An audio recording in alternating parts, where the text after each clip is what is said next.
dina wengi pancen nyoto yen sirupa ora mitayani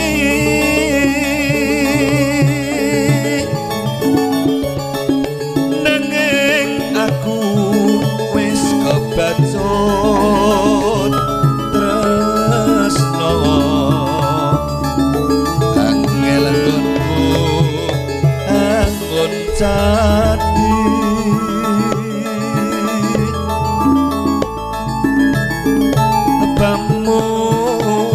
pamujimu mbok bisa katakan setiaku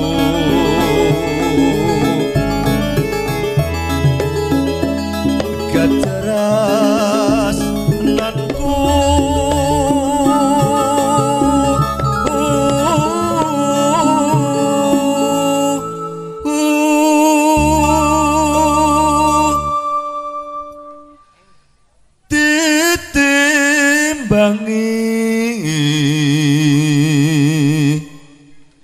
tresno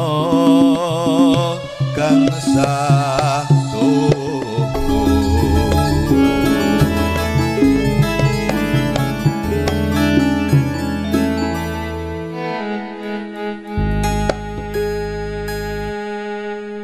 kaya ngapa dibebungah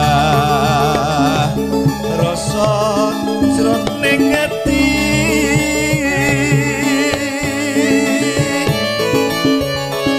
katakan setiaku kang tak arah